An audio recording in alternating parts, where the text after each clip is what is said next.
There is something happening to you that you cannot quite explain to anyone around you. It started quietly, the way most profound things do.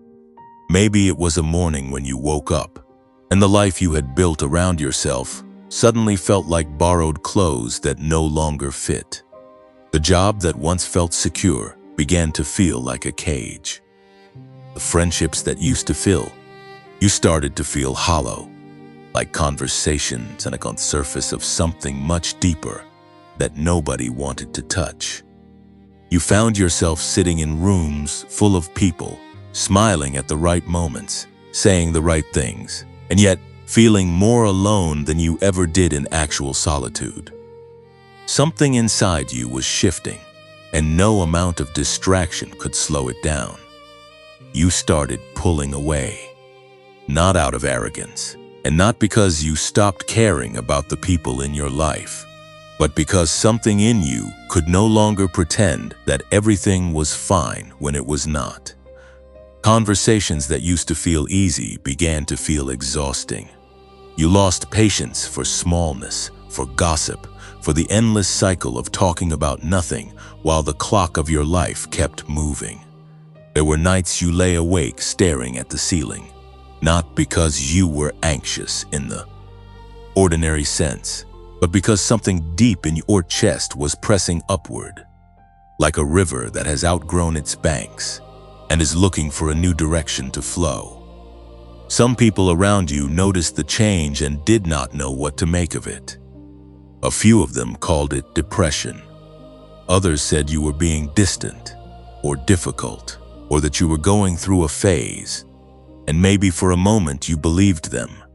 Maybe you tried to go back to who you were before, to fit yourself back into the shape of the life you had been living.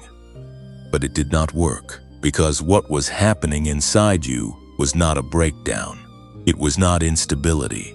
It was not something that needed to be fixed or medicated or talked away. What was happening inside you was an awakening, and awakening is never a comfortable process.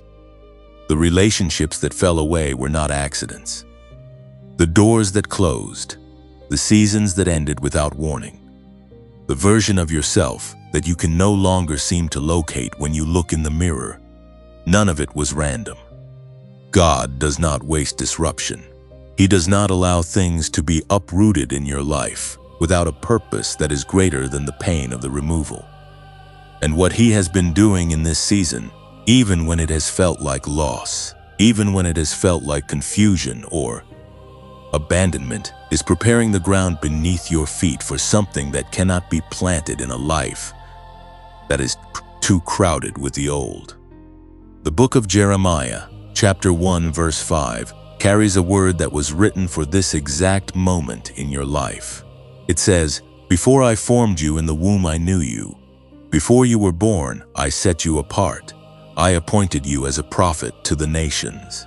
Read that again slowly in your spirit.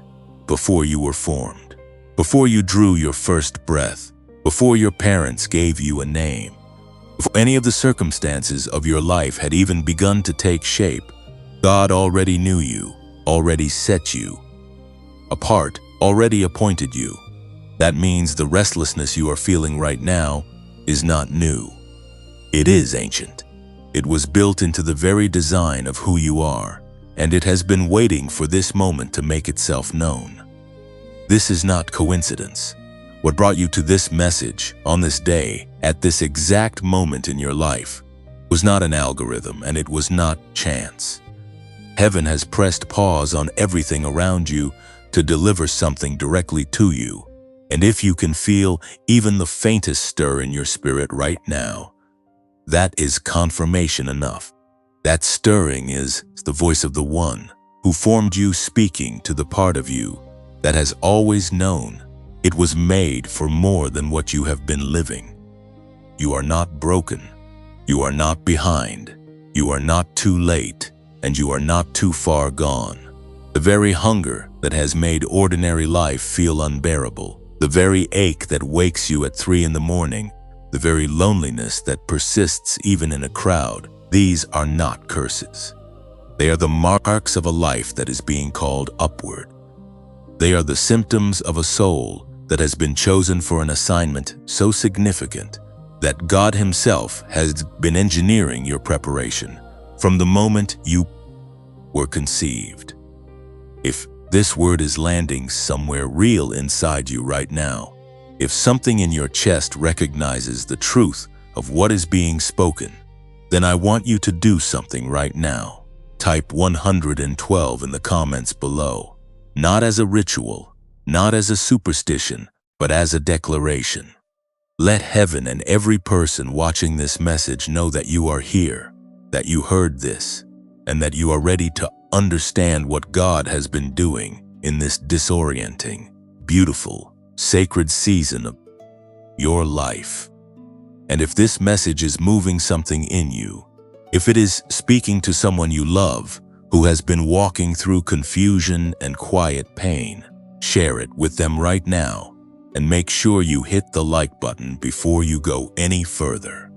That one small act sends this word into the hands of someone else who is waiting for it tonight. Subscribe to this channel so that every new word that comes through reaches you without delay. Your support through the link in the description and the pinned comment helps this message go further, helps it find the ones who are sitting alone tonight, wondering if any of this means something. It does. You are exactly where you are supposed to be. There is something the researchers did not expect find when they began mapping the brainwave patterns of individuals who demonstrated extraordinary levels of creativity, intuition, and what could only be described as an almost supernatural ability to solve problems that stumped everyone around them. They expected to find high activity, intense focus, the kind of electrical storm in the brain that you might associate with someone working at maximum cognitive capacity. What they found instead was something far more elegant, far more quiet, and far more powerful than anyone on the research team had anticipated. They found a frequency, a specific, measurable, reproducible frequency that these individuals shared across cultures, across backgrounds, across every variable the researchers tried to account for. And when they looked closer at who carried this frequency most consistently, the pattern became impossible to ignore. Children carried it naturally. Mystics carried it. Artists in the middle of their greatest work carried it. And the people who seemed to move through life with an almost effortless sense of direction, as if they were being guided by something beyond their own reasoning, they carried it too. Scientists call this frequency gamma. And what the research began to suggest was not merely that gamma waves were a byproduct of brilliance, but that gamma waves were the very mechanism through which a certain kind of knowing, a certain kind of seeing, a certain kind of divine adjacent clarity actually operated in the human brain. You have felt this frequency before. You may not have had a name for it.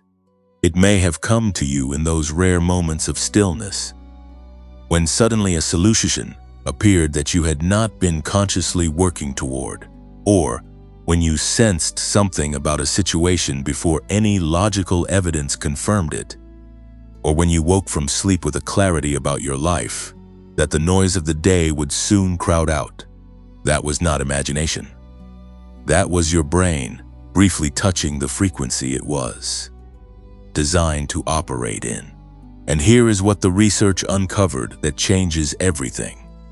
Most adults have lost consistent access to that state, not because they are broken, not because they are spiritually inferior, but because the noise of modern life, the stress, the overstimulation, the relentless demands on attention have gradually suppressed the very brain wave state through which your highest capacity operates.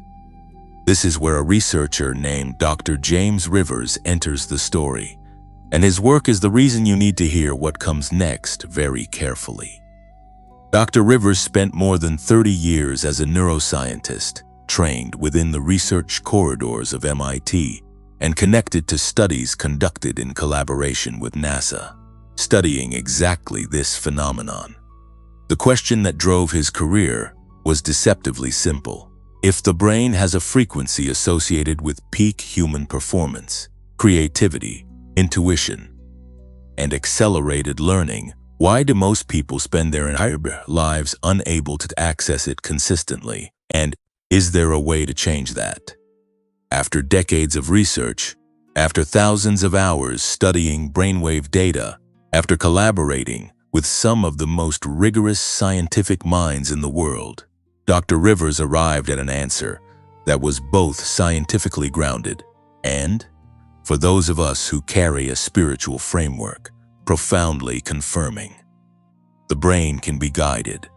It can be led, gently and precisely, back into the frequency it was designed to inhabit, and the mechanism through which this happens is sound. Specifically, a carefully engineered sequence of audio frequencies that the brain responds to naturally, the way a tuning fork responds to a matching note struck nearby. When you introduce the right sound into the auditory system, the brain does not resist it. It recognizes it. It begins to synchronize with it. Theta waves, which operate between 4 and 8 cycles per second, create the conditions for deep creativity, accelerated learning, and the kind of intuitive access that most people brush against in their most inspired moments. Gamma waves, layered in at precisely the right frequency, activate the state that researchers associate with breakthrough thinking, heightened awareness, and what can only be described as the eureka condition, the moment when everything that was obscure becomes suddenly, unmistakably clear. Dr. Rivers built an audio program around this science. 7 minutes, that is all it required. 7 minutes of listening with a pair of headphones, once per day, and the brain begins to shift. You do not need to meditate. You do not need prior experience. You do not need to understand the neuroscience. You simply need to listen, and your brain will do what it was designed to do. This is not a metaphor. This is not wishful thinking dressed in scientific language. This is the result of over 30 years of documented research. And the results among the people who have used it speak for themselves. A woman named Sandra, a single mother, working 2 jobs while trying to finish a certification program, said that after 3 weeks of listening, she began retaining information in a way she had never experienced as an adult. She passed her exam on the first attempt after failing it twice before. A man named David, who had spent years feeling stuck in a career that had stopped growing, said that within the first month, he began seeing solutions to problems at work that he had been circling around for years, and that he received a promotion he had stopped believing was possible. A retired teacher named Gloria said the brain fog that had been quietly dimming her days began to lift, and for the first time in years, she felt the kind of mental sharpness she associated with her younger self. These are not extraordinary people in the sense that they had access to resources or advantages that you do not have. They are people exactly like you. People who were already carrying something significant inside them, and who simply needed a way back to the frequency that unlocks it. Now, I want to speak to something directly, because I know the thought that may be moving through your mind right now. $39 is not nothing, especially if you are in a season where resources are tight, where every decision about where money goes carries real weight. I hear that. I want you to know that concern is completely valid, and I am not asking you to dismiss it. What I am asking you to do is hold it next to something else. Hold it next to the cost of another month of operating below your capacity. Hold it next to the weight of another season of feeling like the version of yourself you know you were made to be is just out of reach. Hold it next to what it would mean if 7 minutes from now each morning, your brain began functioning the way it was designed to function before the weight of the world narrowed it down. The Genius Wave program is normally priced at $49. Through the link in the pinned comment below, you can access it today for $39. That is the only place where this pricing is available. And I want to be clear with you about something important. There are counterfeit versions of this program circulating on third-party sites that are not the genuine product. They will not produce the same results because they have not been engineered with the precision that Dr. Rivers built into the original. The only place to access the real program at this price is through the single link you will find in the pinned comment under this video. Do not purchase it from anywhere else. When you access it through that link, your purchase is protected by a full 90-day money-back guarantee. 90 days. That is not a weekend trial. That is 3 full months to listen, to integrate, to notice what changes in your thinking, your clarity, your sense of direction, and your ability to access the gifts that have always been inside you. If at any point in those 90 days you feel that it has not delivered what it promises, you receive a full refund. No questions asked. The risk is not yours to carry. But I need to tell you something about timing. The $39 price through the pinned link is not permanent. The number of licenses available at this rate is limited, and once they are gone, the program returns to its standard price. This is not a sales tactic designed to pressure you. It is the reality of how this offering was structured. And I would be doing you a disservice if I did not tell you plainly that the window is real and the window is narrow. If something in you has been stirred by this message, if the science connects with something you already knew about yourself but did not have language for, do not let this moment pass without acting on it. Go to the pinned comment right now, follow the link, and take the step that the part of you that knows it was chosen has been waiting to take. What you are about to understand about yourself did not begin the moment you started feeling different from everyone around you. It did not begin when the restlessness arrived, or when the old relationships started falling away, or when the life you had constructed stopped feeling like it belonged to you. What is happening in you right now has roots that go so deep that no disruption, no delay, no detour in your story has been able to sever them. Because the gifts that are waking up inside you were not given to you at a convenient moment in your adult life, when you had figured everything out and were finally ready to receive them. They were woven into the fabric of who you are before you had any say in the matter. And they have been waiting with a patience that outlasts every stubborn of doubt you have ever walked through. There is a passage in the book of Romans, chapter 11, verse 29, that carries a weight I want you to sit with for a moment. It says, "For the gifts and the calling of God are irrevocable." Irrevocable. That word does not leave room for negotiation. It does not say the gifts are yours if you perform well enough, or if you believe hard enough, or if you have lived cleanly enough, or if you have not wasted too many years going in the wrong direction. It says irrevocable. What God placed inside you cannot be recalled. It cannot expire. It cannot be forfeited by your failures or dissolved by your doubts, or stolen by the people who tried to convince you that you were ordinary. The gifts are still there. They have always been there. And this season you are in right now is the season in which they are beginning to make themselves impossible to ignore. Think back over your life, not at the headline moments, not at the achievements or the milestones that other people celebrated, but at the quiet ones. The moments when you knew something before there was any logical reason to know it. The moments when a solution arrived in your mind fully formed while everyone else was still circling the problem. The moments when you said something to someone at exactly the right time and watched it land in them like a key turning in a lock, and you did not entirely understand how you had known that was what they needed to hear. Those moments were not flukes. They were not coincidences. They were your gifts moving through you in the spaces where your self-consciousness briefly stepped aside and let what was already inside you come forward. The tragedy is not that people are born without gifts. The tragedy is that so many people spend their entire lives talking themselves out of the ones they were given, and the mechanism through which that happens is almost always the same.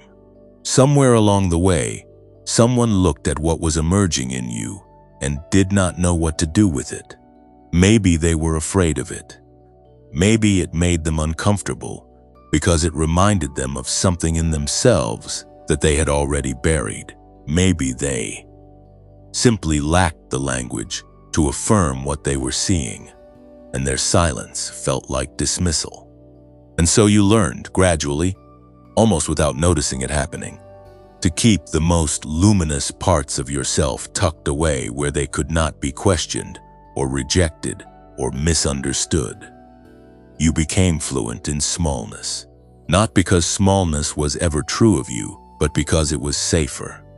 Because fitting in required a particular kind of self-erasure that you performed so consistently and so skillfully that eventually you began to mistake the performance for your actual identity. And then life pressed in harder, as it always does, and the maintenance of that smaller version of yourself became exhausting in a way that rest could not fix, because what you were tired of was not the work of your days, but the ongoing effort of containing something that was never meant to be contained. What is happening in you right now, the surfacing of abilities you had set aside, the return of impulses toward creativity or leadership or service or vision that you had told yourself were impractical or arrogant or simply not for someone like you. This is not a midlife crisis, and it is not nostalgia, and it is not fantasy. This is restoration.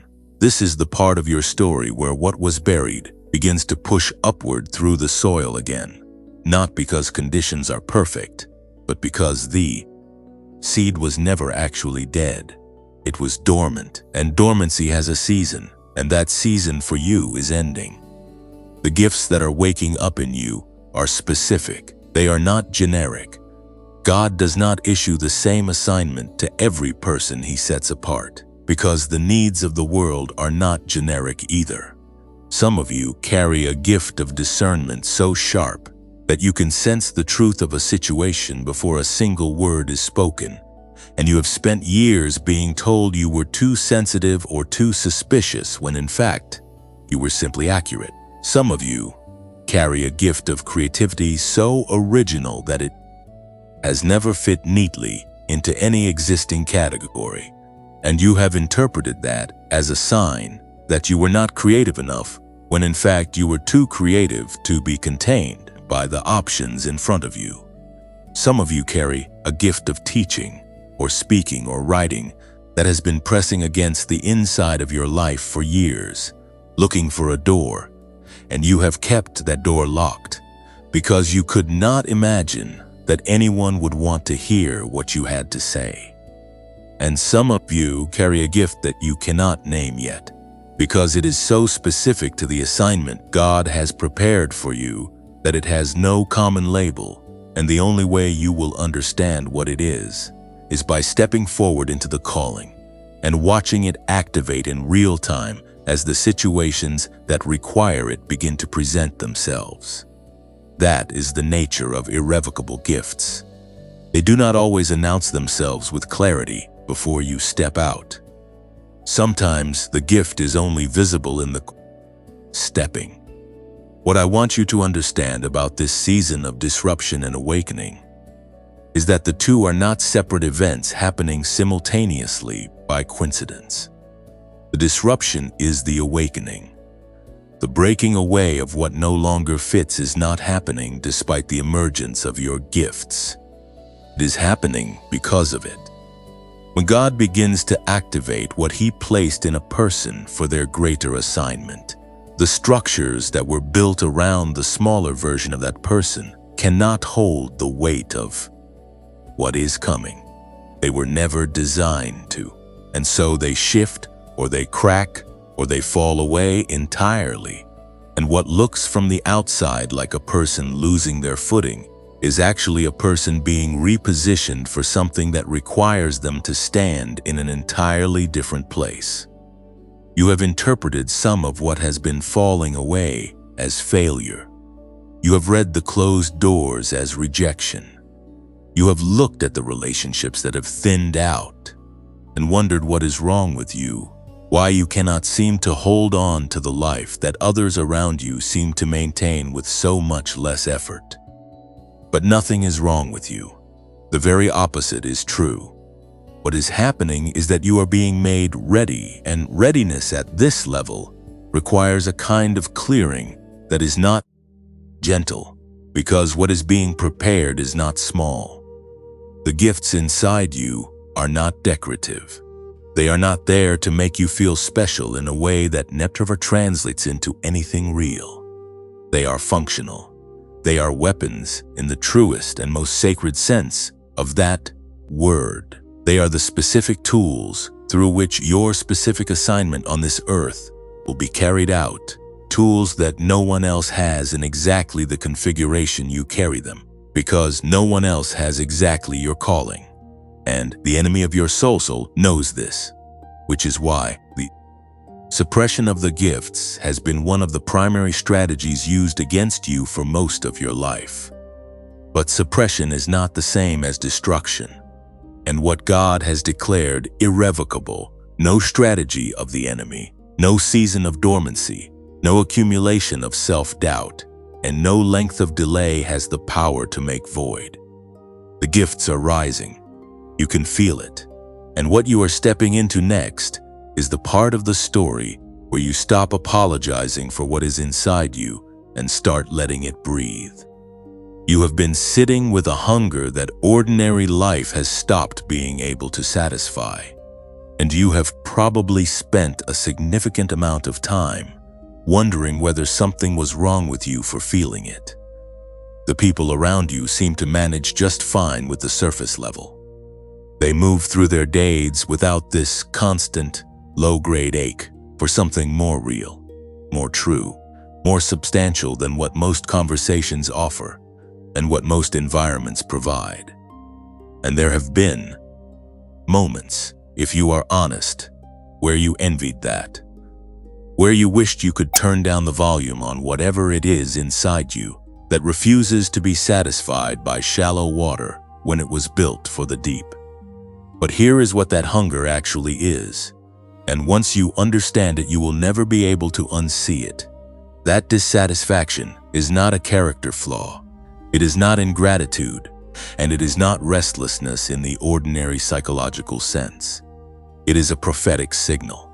It is the internal compass of a person whose calling requires depth, because the assignment they were made for cannot be carried out from the surface. You cannot pour out what you do not have, and you cannot lead anyone into territory. You have never entered yourself. The depth you are being drawn toward is not a luxury for the spiritually indulgent.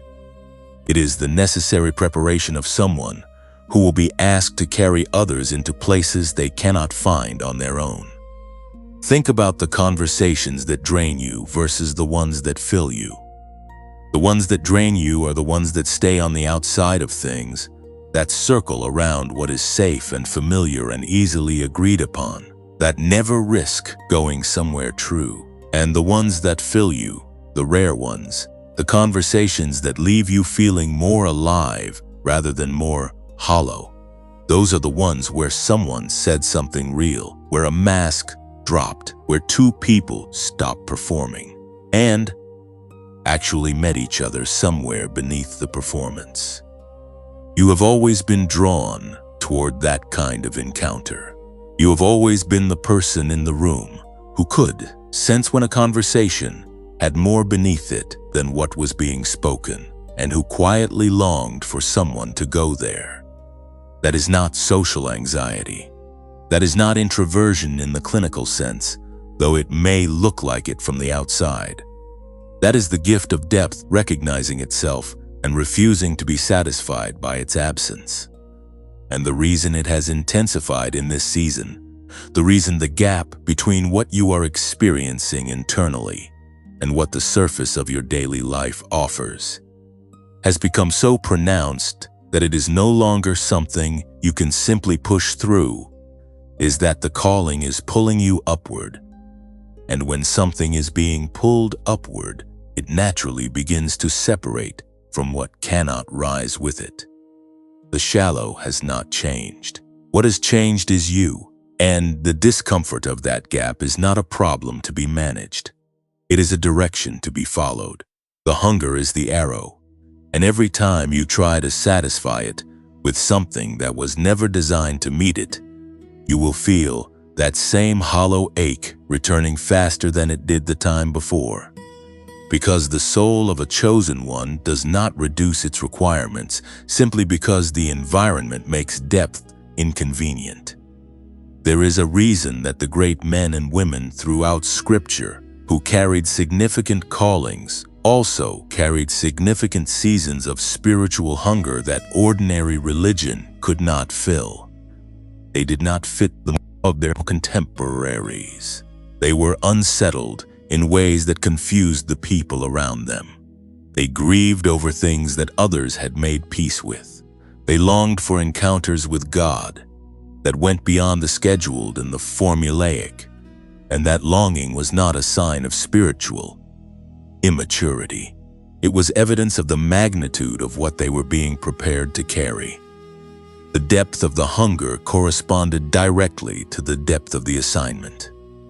Your hunger is telling you something about the size of what you were made for. Do not shrink it. Do not apologize for it.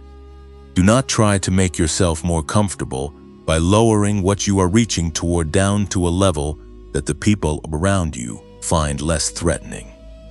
The discomfort of this season is sacred, and the direction it is pointing you in is the direction of everything God has been preparing you for since before you drew your first breath. Now, in the middle of this season, when the noise of ordinary life makes it hard to access the stillness where your truest self and the voice of God actually meet, the work of protecting your inner frequency becomes not just spiritually important, but practically urgent. And this connects back to something from the last part of this message that I do not want you to move past too quickly. The research that Dr. James Rivers spent over 30 years developing was not built for people who have everything figured out and simply want to optimize their already comfortable lives. It was built for people in exactly the kind of season you are in right now. People whose internal compass is awake and searching, whose gifts are pressing upward, whose hunger for depth and clarity and genuine encounter has outpaced what their current daily rhythms are able to provide. 7 minutes a day, that is the threshold. And what those 7 minutes do, when the audio is working the way it was designed to work, is create in your brain the precise neurological conditions under which what you already carry inside you has room to surface without the interference of the noise that usually drowns it out. It does not add anything foreign to who you are. It simply clears the static so that the signal, your signal, the frequency of your gifts and your calling and your capacity can be heard. The link for that is in the pinned comment and in the description below. And if this season of your life is one where clarity feels like oxygen you cannot quite get enough of, I want you to take that seriously. And here, I want to pause for a moment and speak to you directly about this channel and what it means to us to be able to bring this kind of message to you each time we gather here. this channel is no longer monetized through YouTube. That means these videos are not generating revenue the way most channels do. But we have made a decision that we are going to keep showing up, keep producing, keep pouring into the chosen ones who find their way here, because this is not a business to us. It is a calling, and we believe that the person who needs this message tonight deserves to receive it, regardless of whether an algorithm rewards us for delivering it. If this content has touched something real in you, if it has spoken to a part of your life that needed to be seen and named and called forward, and if you are in a position where you want to help us keep this going, you can support the channel through the donate link in the pinned comment or in the description below. Whatever you are able to give, even the smallest amount, is not just a financial contribution. It is a vote for this kind of content to continue existing in a world that has enough noise and not nearly enough truth. We receive every act of generosity with genuine gratitude, and we do not take it for granted. And if you are not in a position to give financially right now, please hear this clearly. You are still deeply valued here. Watching this video to the end, leaving a comment that tells us this message found you, sharing it with one person in your life who is walking through a season of confusion and quiet hunger, these things matter more than you know. They are how this word travels. They are how the message reaches the person who is sitting alone tonight, wondering if anyone understands what they are going through. Hit the like button before you go any further. Subscribe so that the next message finds you the moment it arrives. And share this with someone who needs to know that what they are feeling is not a malfunction. It is a calling. There is a moment that comes in the life of every person who carries a significant calling. A moment that is rarely talked about in the places where faith is celebrated and destiny is declared, because it does not look the way we expect a divine appointment to look. It does not arrive with clarity or confidence, or the warm assurance that everything is about to make sense. It arrives looking almost exactly like opposition, like resistance, like the specific, targeted, relentless pressure, something that seems determined to ensure you never fully step into what you were made for. And if you are in that moment right now, if the warfare in your life has escalated precisely at the point where something in you began to wake up, I need you to understand what that escalation is actually telling you. The enemy does not waste his most sophisticated strategies on people who pose no threat to his agenda. This is something that the comfortable theology of easy blessing rarely prepares you for, but it is one of the most practically important truths you will ever internalize about the nature of spiritual opposition. Targeted attacks are not random. They are intelligence-based. They are deployed against specific individuals whose potential impact has been assessed and whose forward movement has been identified as something that must be stopped, delayed, or at the very minimum complicated enough that the person gives up before they fully arrive at what they were reaching toward. The warfare you have been experiencing, and I am not speaking in abstractions here, I am speaking about the specific, grinding, sometimes bewildering accumulation of setbacks and disruptions and closed doors and relationships that fractured and opportunities that dissolved and seasons that stretched so far beyond what felt reasonable that you began to try to wonder whether you had misread everything. That warfare is not evidence that God has forgotten you, or that your calling was a misunderstanding, or that you are somehow fundamentally disqualified. It is evidence of the precise opposite. It is the enemy's assessment of your value to the kingdom, expressed in the only language he knows how to speak. Think about this for a moment with real honesty. The attack has been specific, has it not? It has not been a general kind of difficulty that anyone moving through an ordinary life might encounter. It has targeted the precise areas where your gifts operate. It has pressed hardest against the relationships that would have strengthened you, the opportunities that would have positioned you, the inner confidence that would have silenced the voice of inadequacy long enough for you to move. That level of specificity is not accidental. You do not bring sophisticated, targeted opposition against someone who is not a threat. You only mobilize that kind of precision against someone whose calling, if activated, would disrupt something significant. The book of 1 Peter, chapter 5, verse 8, says this: "Be sober-minded and alert, because your adversary, the devil, prowls around like a roaring lion, seeking someone to devour." Notice what that verse does not say. It does not say the enemy targets the weak, the faithless, or the spiritually unproductive. A lion does not expend its energy pursuing prey that poses no challenge and delivers no reward. A lion pursues what is worth the hunt.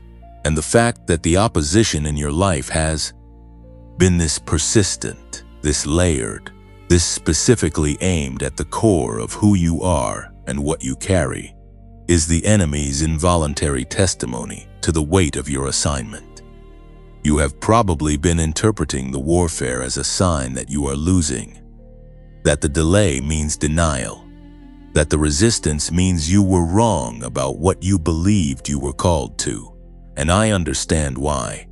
Because from inside the pressure, it is genuinely difficult to maintain the perspective that what feels like being pushed backward is actually the mark of someone moving forward in a direction that matters. But consider what you know to be true about the nature of spiritual opposition across the whole of Scripture. Consider who it targeted. Consider whose lives carried the heaviest resistance. Joseph did not end up in a pit and then a prison because his calling was small. He ended up there because his calling was enormous, and the road to its fulfillment required a preparation that only the pressure of opposition could produce in him. Moses did not spend 40 years in the wilderness because he had misunderstood his assignment. He spent 40 years there because the man who was going to stand before Pharaoh and lead an entire nation through impossible terrain needed to be formed by something that the palace could never have built in him. David was not hunted across the wilderness by the king he was anointed to replace because his future was uncertain.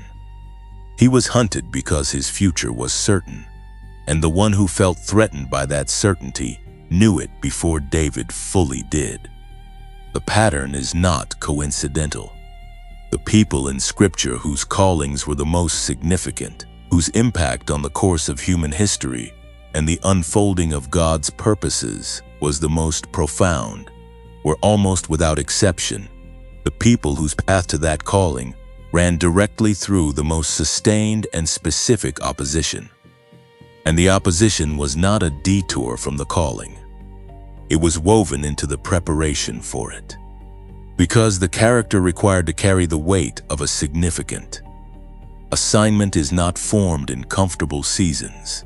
It is formed in the fire, in the wilderness, in the long stretches of waiting where everything in you wants to give up, and the only thing that keeps you moving is a conviction that what God spoke over your life was not a suggestion that expires when circumstances get difficult. You have been in that fire. You have been in that wilderness.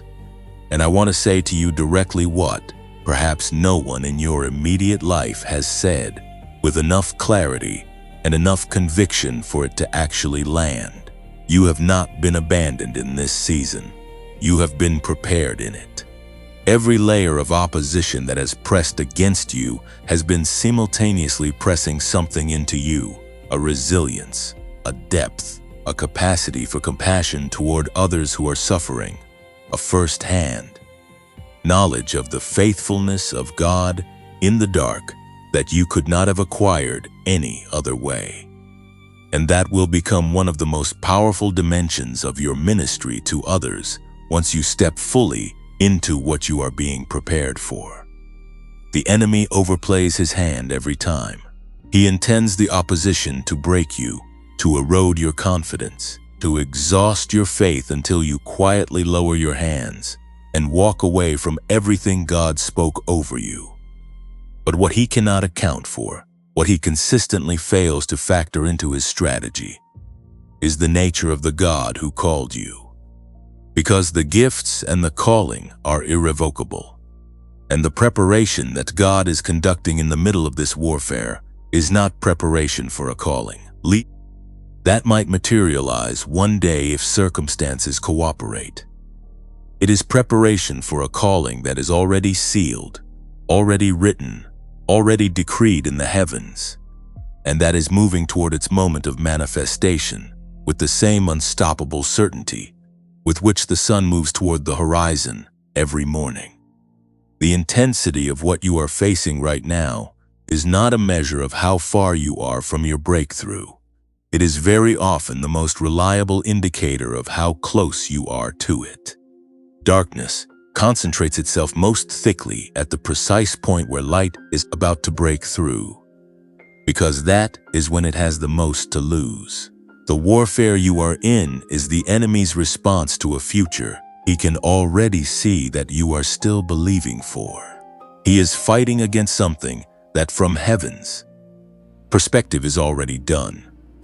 And when you understand that, the opposition does not disappear, but it changes in meaning. It stops being a sign that you are losing, and it becomes confirmation that what you are carrying is real, that where you are going is significant, and that the one who called you has not for a single moment released his hand from the process of getting you there.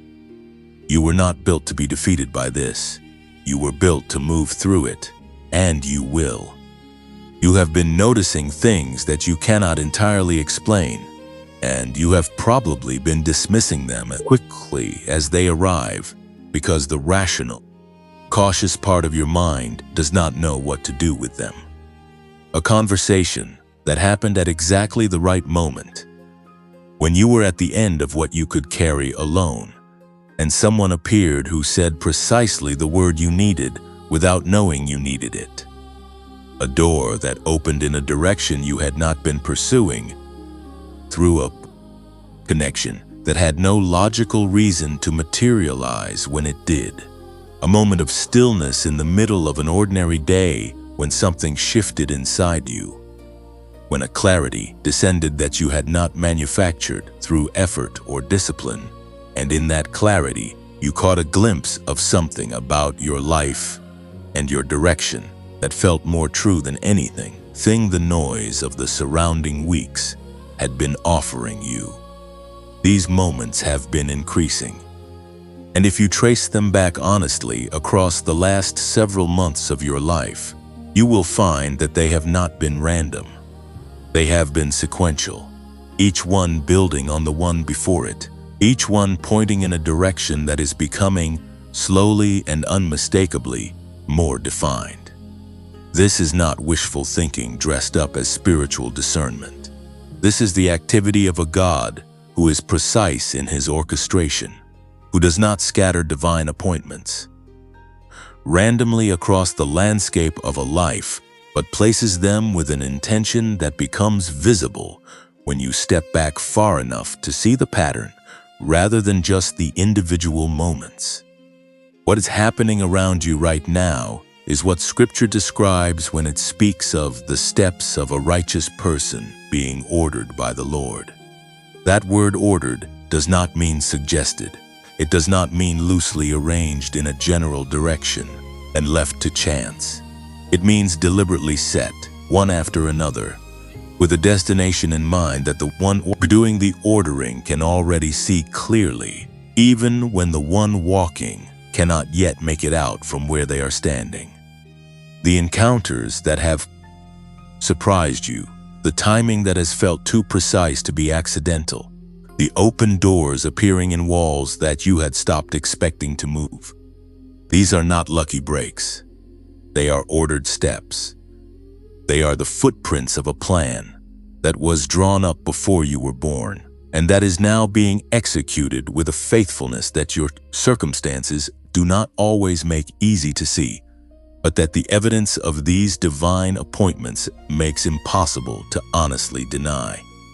Think about the people who have crossed your path in this season specifically, not the ones from years past, not the relationships that have thinned out as the old season has ended, but the ones who have appeared recently, sometimes briefly, sometimes only for a single conversation, and yet left something in you that the exchange itself could not fully account for.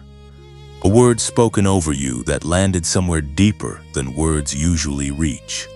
A question someone asked that cracked open a perspective you had been circling without being able to enter. A connection made in an unlikely context that has begun to feel like it was never really about the surface reason that brought you into proximity with that person in the first place. God uses people. He always has. The whole of sacred history is a record of a God who works through human encounters, who places specific individuals in the path of specific others at specific moments, because the intersection itself is part of the architecture of something larger than either party can see from their individual vantage point. You are not meeting these people by accident, and they are not meeting you by accident either. You carry something that certain people in this season of your life need access to, and the divine appointments that are multiplying around you are not only for your benefit, they are for theirs as well. The calling on your life was never designed to move in only one direction. This is the dimension of the chosen life that the popular conversation about destiny tends to underemphasize. It is not only about what you will receive or what you will achieve or what doors will open for you specifically. It is about what will flow through you and toward others as a result of you standing in your proper position.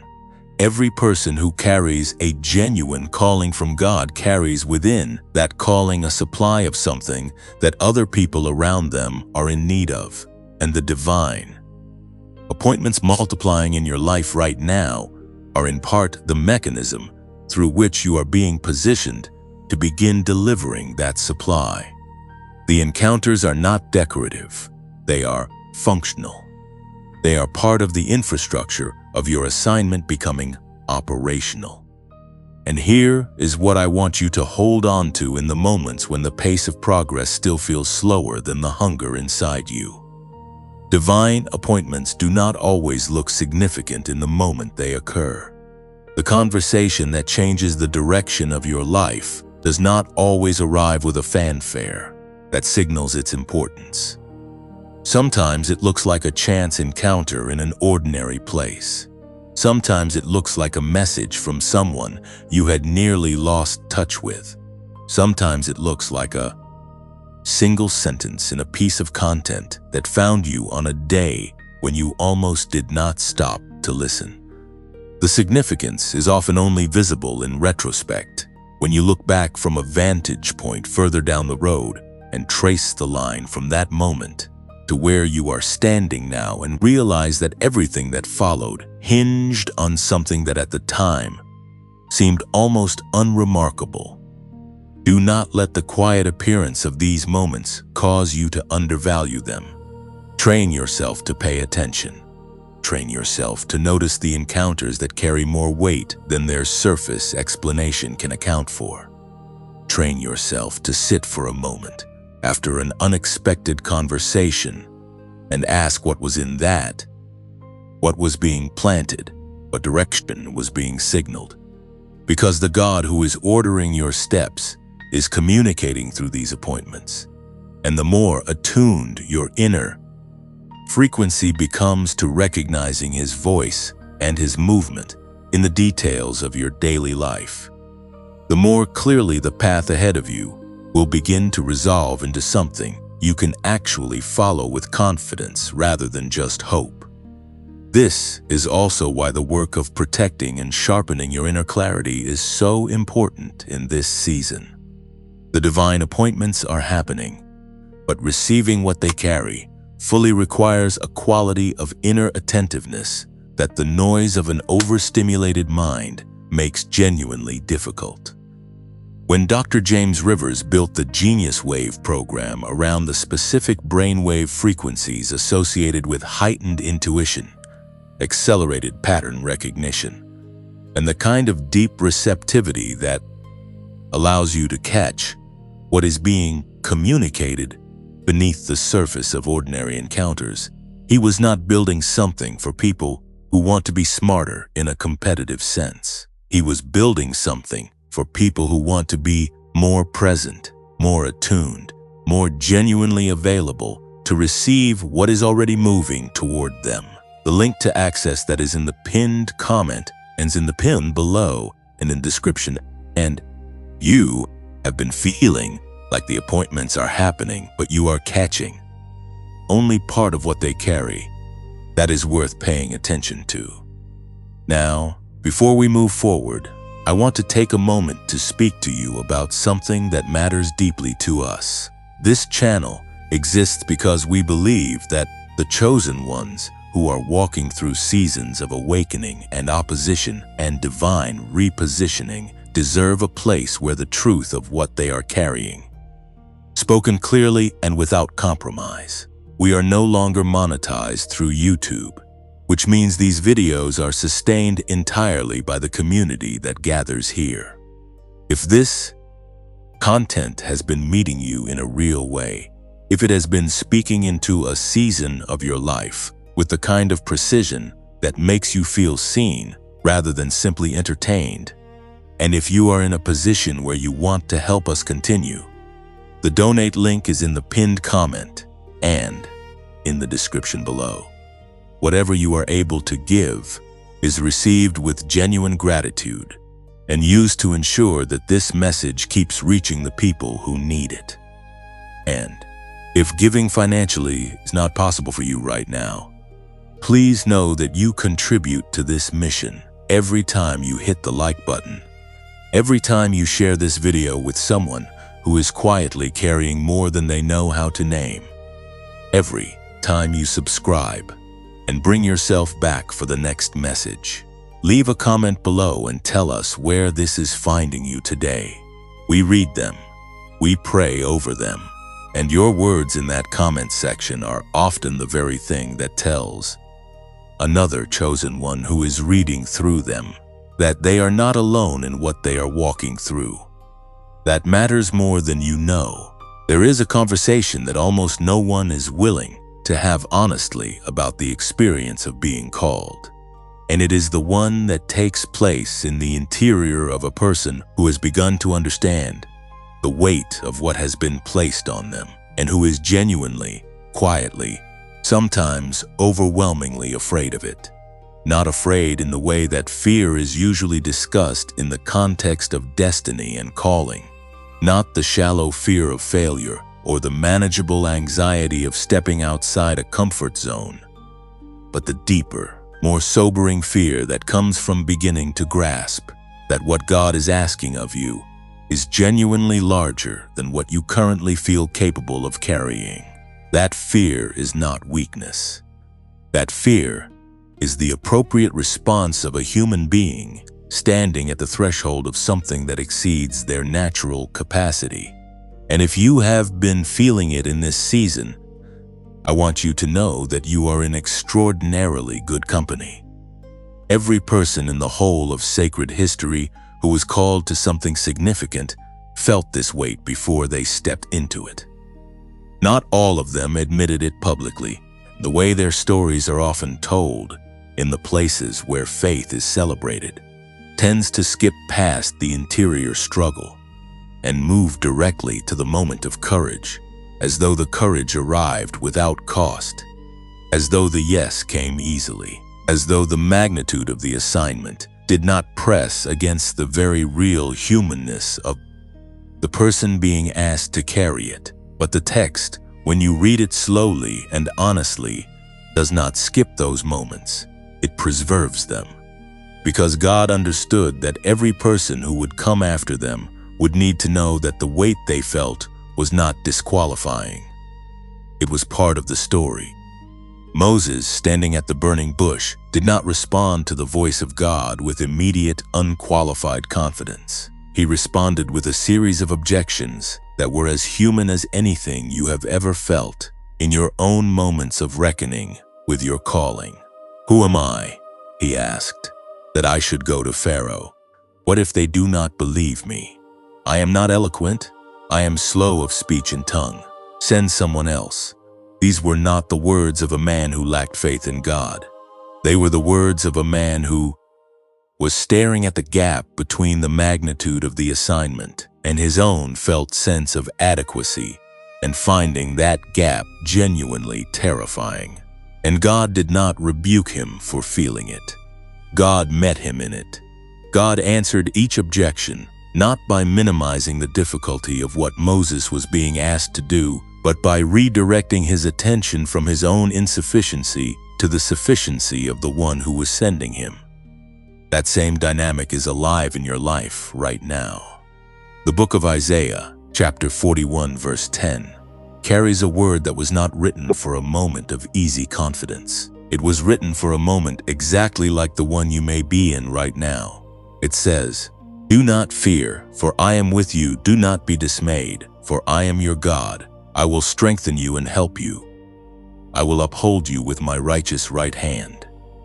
Notice that God does not say, "Do not fear," because the assignment is actually smaller than it looks.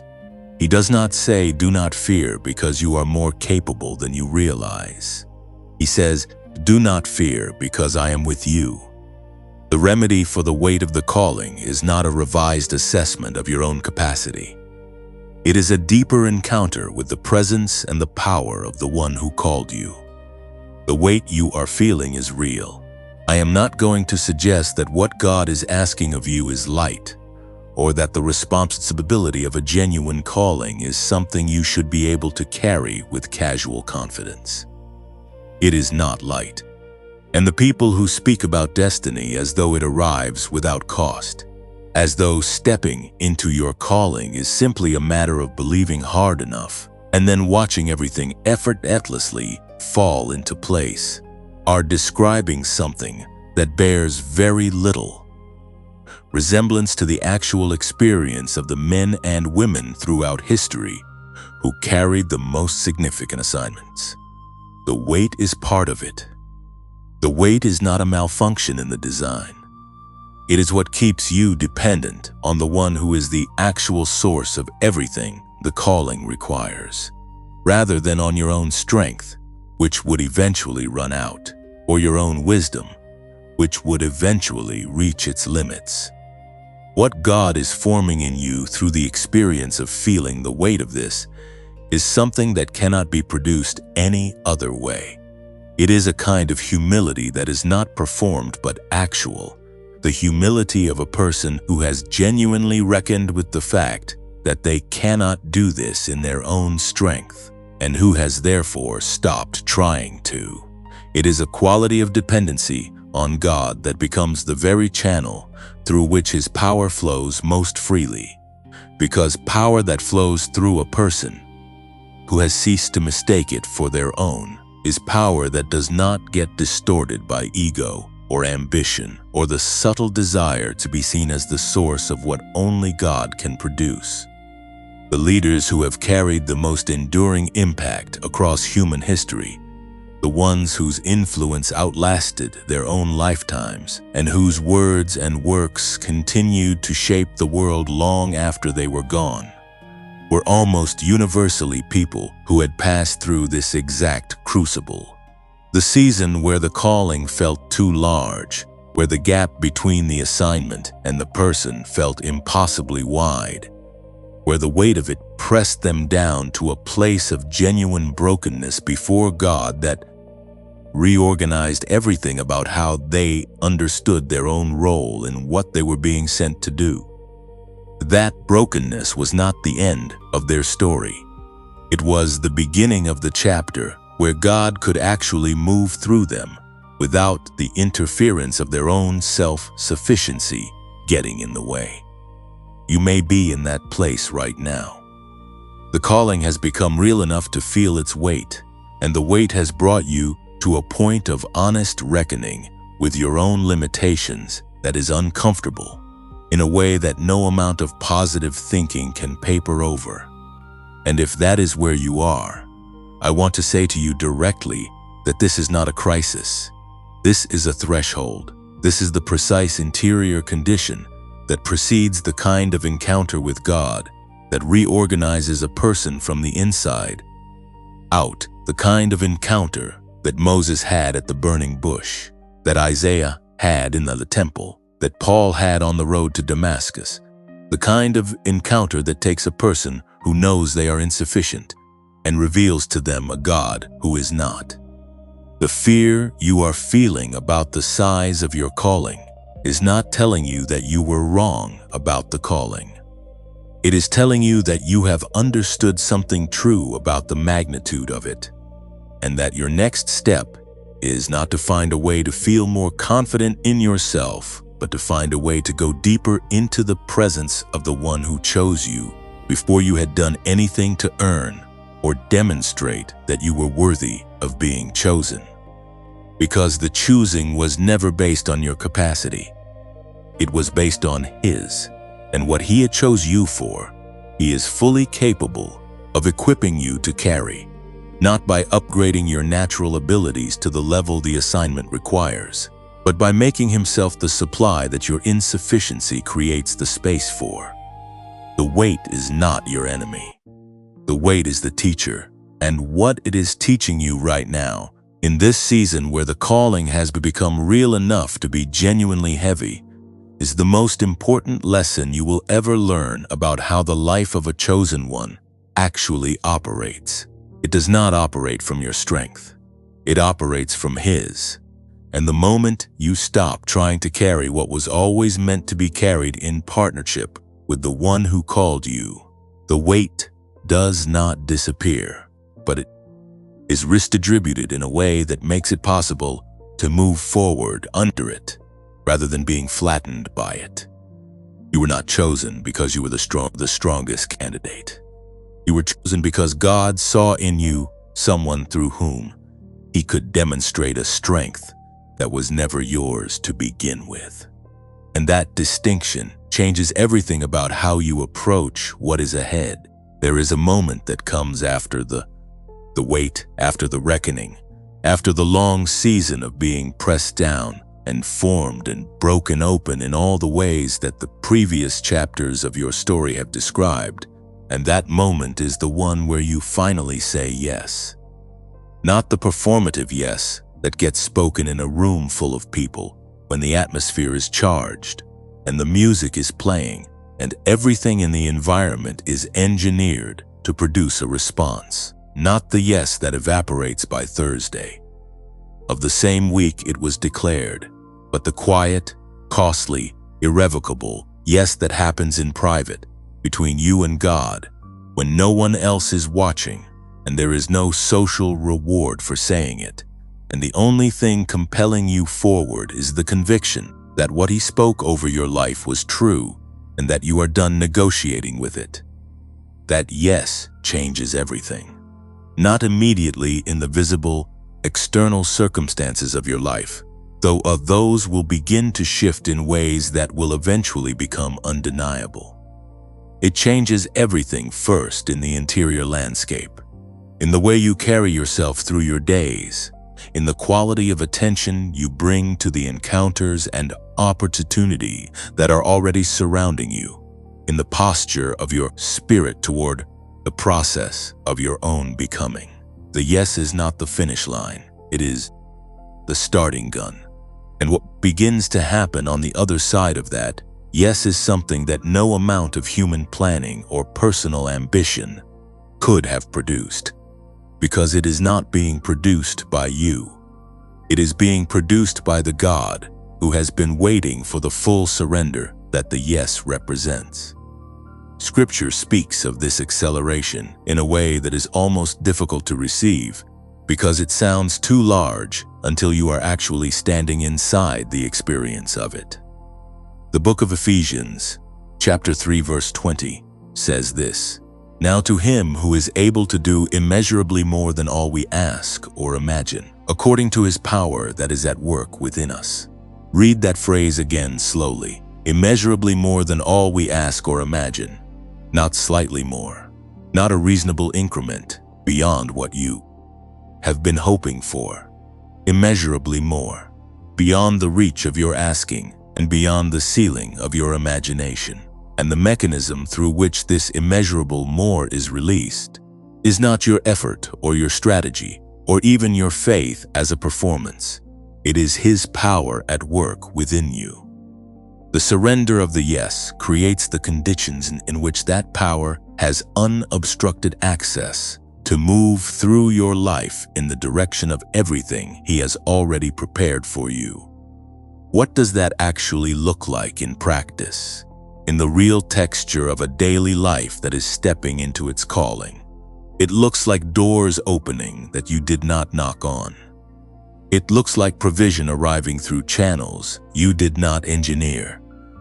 It looks like the right person appearing at the right moment, with exactly the resource, or the word, or the connection that the next step required, and the timing being so precise that the only honest explanation is that something beyond human coordination was responsible for it. It looks like gifts that you had nearly forgotten you carried suddenly becoming the exact thing that a situation demands, and you finding yourself operating in them with a fluency and a power that surprises even you, because you have not been relying on your own preparation. You have been relying on the one who prepared you. It looks like the fear not disappearing entirely, but losing its power to stop you, because the yes has reorganized your interior hierarchy, and what you are most afraid of is no longer failure or exposure or inadequacy, but the alternative, the life unlived, the calling unfulfilled. The gifts returned unused at the end of a story that had the potential to be so much more than what timidity allowed it to become. The yes shifts what you are most afraid of, and that shift is one of the most liberating things that can happen to a human being. Because when your greatest fear becomes the failure to step forward, rather than the risk of stepping forward, nothing can hold you at the threshold anymore. And what flows from your life on the other side of that yes is not something that benefits only you. This is the dimension of surrendered calling that changes the people around you in ways you will not always be able to trade directly, but that are real and accumulating nonetheless. The clarity that begins to emanate from a life that is properly aligned with its calling is something that other people feel before they can name it. They are drawn to you in this season not because you have become more impressive in any conventional sense, but because there is something in you that is settled and directional and anchored in a way that the untethered searching of most people's lives is desperately hungry for. You become a reference point, a stabilizing presence, an embodied evidence of the fact that it is possible to live from the inside out rather than from the outside in. The people God will bring across your path in the season following your yes are not people you need to manufacture a ministry for. They are people who are already being drawn toward the light that is beginning to move through you more freely. And your primary responsibility toward them in those moments is simply to be present and available and genuinely yourself, because what they need is not a performance of spiritual authority, but an encounter with someone who has actually been through fire and come out of it with something real. Right now, in this moment, I want to invite you to do something that is both simple and significant. Type the words "My time is now" in the comments below. 4 words that carry the weight of everything this season has been building toward in you. A declaration that the waiting is not permanent, that the formation has been purposeful, and that the person who began watching this message is not the same person who is sitting here right now. My time is now. Type it in the comments and let it be the line in the sand between the version of you that has been holding back and the version of you that has decided to move forward into that was always waiting on the other side of your yes. Let every other chosen one reading through those comments find your words there and know that they are not alone in making this declaration today. The acceleration that is waiting on the other side of that declaration is not something you need to orchestrate or sustain through your own effort. It is already prepared. It has been prepared since before you were born, held in readiness for the moment when you would arrive at this threshold and choose to cross it. Every resource you will need, every connection that the assignment requires, every dimension of gifting and grace and divine provision that the calling demands, has already been arranged and is already in motion toward the moment of your yes. You are not stepping into uncertainty when you say yes to what God has called you to. You are stepping into a future that has already been furnished by a God who does not call people to assignments and then leave them resourceless in the middle of them. The life that is waiting for you on the other side of full surrender is not a life without difficulty or opposition or seasons that press you in ways that are genuinely hard, but it is a life that is alive in a way that the cautious, contracted, threshold-hovering version of your story has never been. It is a life where the gifts are operating and the calling is unfolding, and the divine appointments are multiplying, and the evidence of God's faithfulness is accumulating in ways that become the very testimony that will one day reach someone else who is standing at the same threshold you are standing at right now, and will give them the courage to cross it. You were made for this. The yes is the door, and everything that God has been building in you through every season of disruption and waiting and formation and warfare has been building toward the moment when you walk through it. There is a battlefield that no one else can see, and it exists entirely within the interior of your own mind. It is not located in the circumstances that surround you, though the circumstances will often be the terrain through which it expresses itself.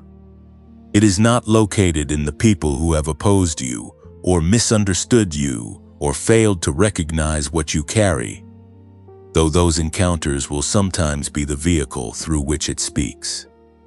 The most consequential warfare that a chosen one faces in the journey toward their calling is the warfare that happens in the 6 inches between their own ears.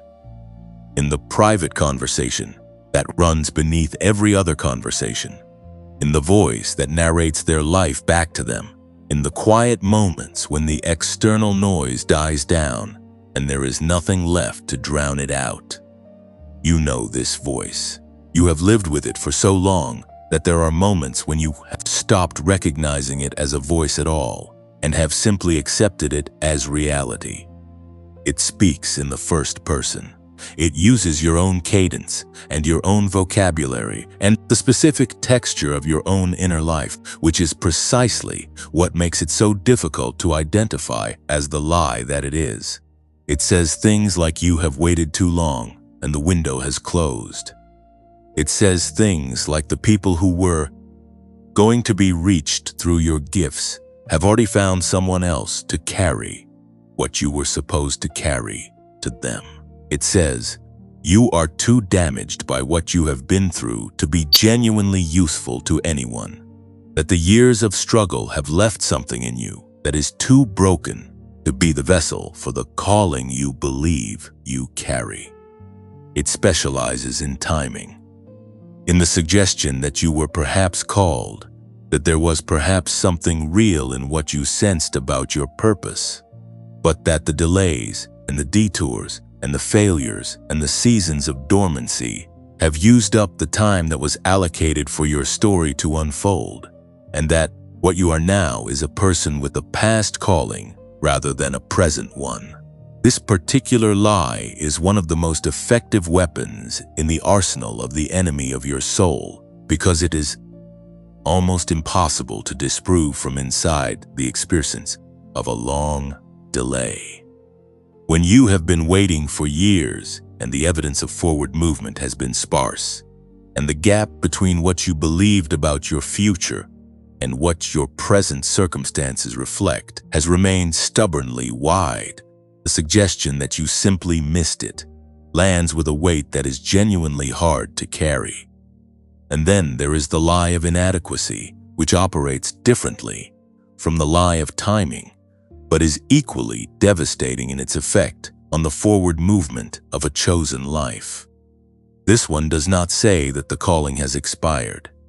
It says that you were perhaps misidentified as the right person for it, that the gifts you believe you carry are not as significant as you have imagined them to be, that other people who seem to be moving in similar directions are doing it with a grace and a confidence and an apparent ease that you simply do not possess, and that the gap between what they embody and what you embody is evidence that they were the real ones, and you were something adjacent to it but not quite. The voice of doubt does not announce itself as the enemy. It arrives dressed as honesty, as self-awareness, as the reasonable, grounded, mature refusal to believe things about yourself that cannot be empirically verified.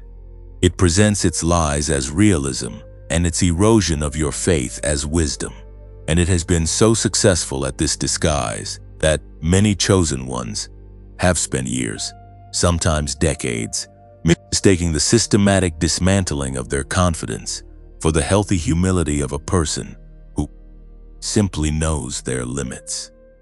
The book of 2 Corinthians, chapter 10, verse 5, speaks directly into this warfare with a precision that should settle something in you about what your responsibility is toward these thoughts.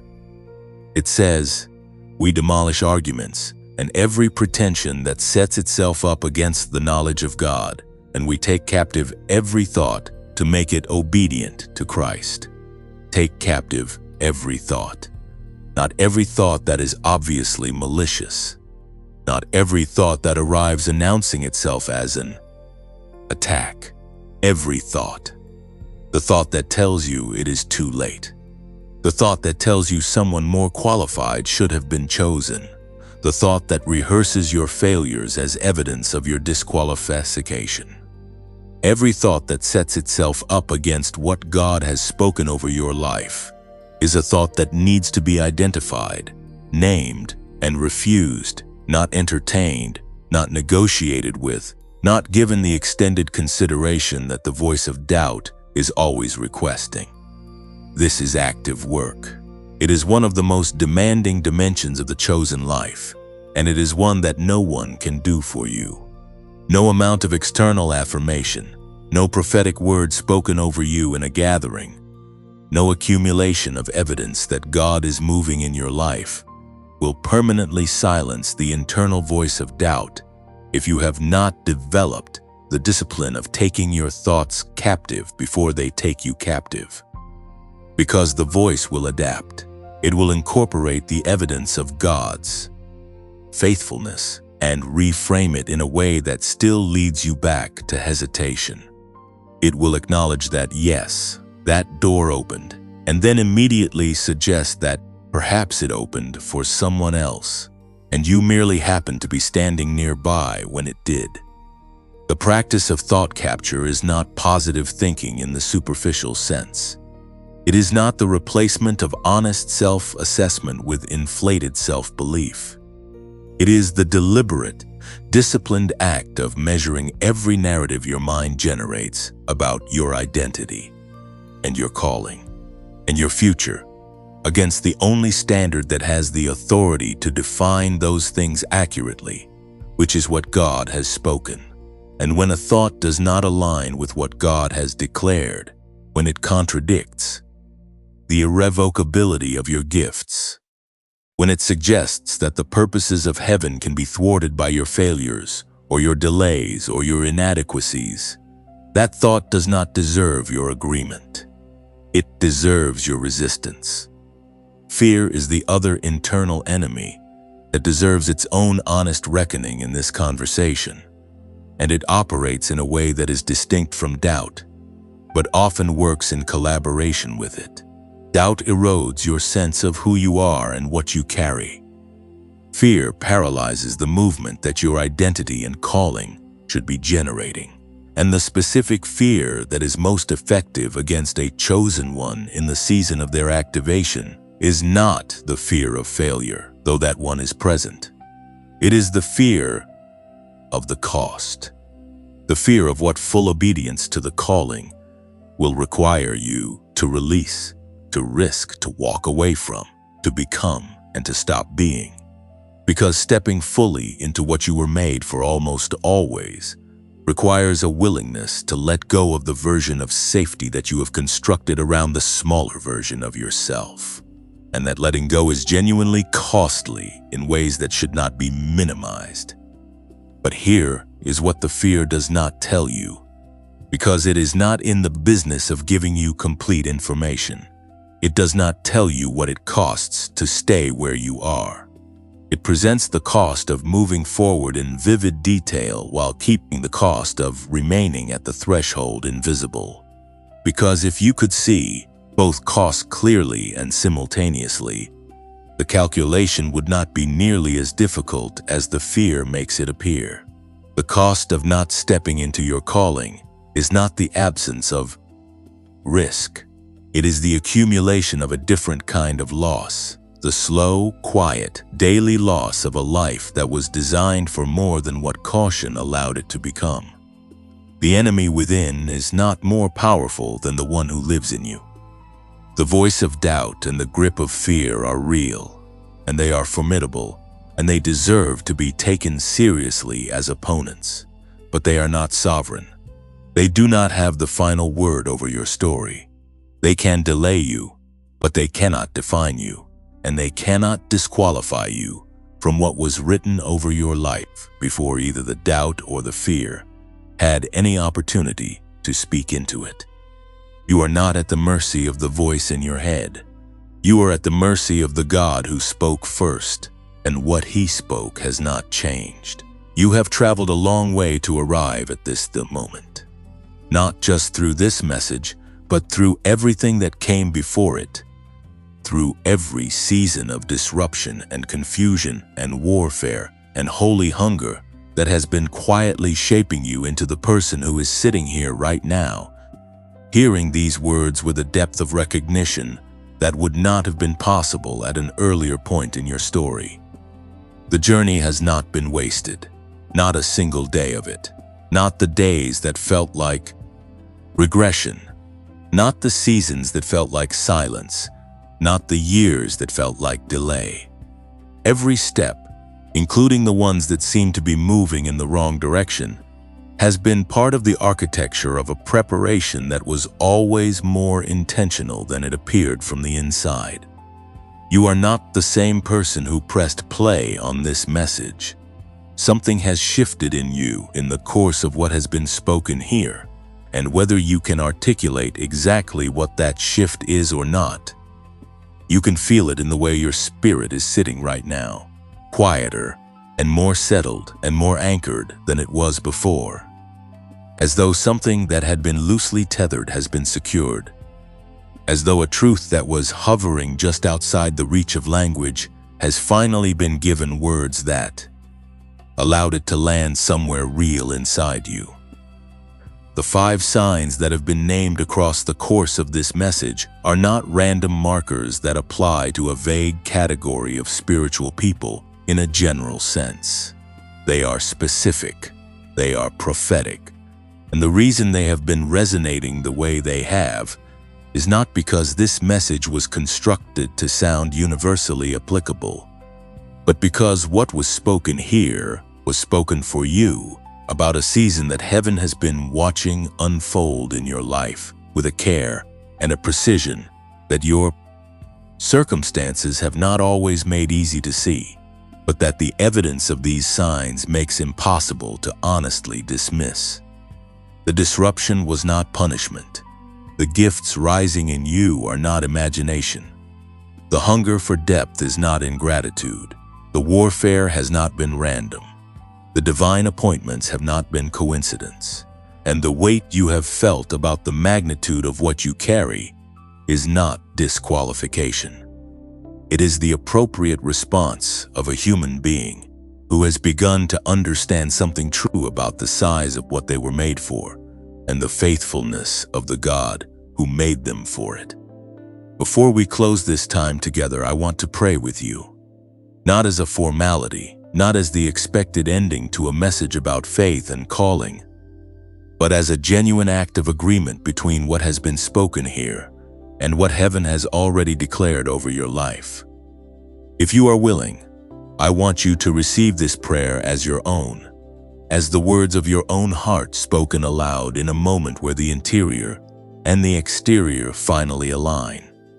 Father, I come before you on behalf of every Chukun one who has gathered here today, every person who arrived at this message carrying the quiet weight of a season they could not fully explain, who has felt the disruption and the hunger and the warfare and the divine stirring, and has wondered whether any of it meant what they dared to hope it meant. I thank you that you are a God who does not call people to assignments and then abandon them in the middle of the preparation.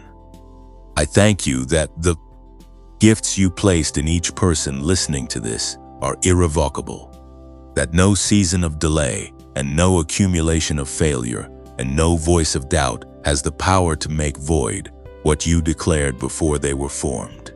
I ask that you would meet every chosen one in this moment with the specific word they need to take the next step. Where there is fear, meet them with your perfect love that casts it out. Where there is doubt, meet them with the unshakable certainty of what you have spoken. Where there is weariness from the long season of waiting, meet them with a fresh wind that restores what the years of pressure have worn thin. And where there is a yes rising up in them that they have been afraid to speak out loud, I ask that you would give them the courage to say it fully and mean it completely, knowing that all of heaven moves in response to the surrender of a chosen one who has decided to stop holding back. Let this be the day that marks the beginning of everything you have been preparing them for. In the name that is above every name, amen. If that prayer landed somewhere real in you, if something in your spirit said yes while those words were being spoken, I want you to carry what was stirred in this moment forward with intention. Because moments of genuine spiritual encounter are not meant to be left in the place where they happened. They are meant to become the fuel for movement, for the next step, for the decision that was waiting for exactly this kind of interior confirmation before it could be made with the wholeness it required. And in this season, where your inner clarity is becoming one of your most important resources, I want to gently remind you of something that was shared earlier in this message. The work that Dr. James Rivers built across more than 30 years of neuroscience research. The Genius Wave program was designed for exactly the kind of person you are in, exactly the kind of season you are in. A person whose gifts are activating, whose calling is pressing forward, whose need for the kind of deep mental clarity and intuitive receptivity that allows them to fully receive and act on what God is doing in their life is not a luxury, but a genuine necessity. 7 minutes a day. The link is in the pinned comment and in the description below. If this season calls for sharper clarity and deeper access to the gifts already inside you, that resource is there and it is waiting. Now I want to speak to you one final time about this channel and what it means to be able to gather here with you in this way. This channel is no longer monetized through YouTube. That is not a complaint and it is not a crisis. It is simply the reality of where we are. and it has not changed our commitment to showing up and continuing to pour into the chosen ones who find their way to these messages. We believe that what is spoken here needs to keep reaching the people it was prepared for, and we have made a decision to keep doing this work regardless of whether a platform rewards us for it. If you want to walk alongside us in keeping this going, I want to be honest with you about something. This channel is no longer monetized, but we have chosen to keep showing up anyway, because we believe these messages need to keep finding the right people at the right moment in their lives. That conviction does not pay for the time and the work that goes into every word spoken here, but it is what drives us forward regardless. If you want to help us keep this journey going, you can support the channel through a voluntary donation using the link in the description or in the pinned comment below. We are genuinely grateful for every act of support, every prayer spoken over this work, and every share that carries this message further than we could take it alone. Every contribution, however small, is received here not as a transaction, but as a partnership in something that was never just a channel. It is a calling. If giving is not where you are right now, please know that you contribute something irreplaceable every time you hit the like button before you leave. Every time you share this video with someone who is walking through a season they cannot explain. Every time you subscribe and bring yourself back for the next message. And every time you leave a comment that tells us and tells the community gathering here that this word found you and that it mattered. Those acts of engagement are the oxygen that keeps this channel breathing, and we receive each one with the same gratitude we receive every other form of support. You are not here by accident. You were never going to blend in. You were never going to be satisfied with a life that stayed on the surface of what you were made for. The restlessness, the disruption, the gifts awakening, the warfare, the divine appointments, the wait, the yes, all of it has been pointing toward a version of your story that is larger and more luminous and more genuinely impactful than the fear ever wanted you to believe was possible for someone like you. Your crown is already prepared, your assignment is already sealed, and the moment you step fully forward into what you were chosen for, all of heaven moves with you. You are chosen, you are called, and you are more than ready.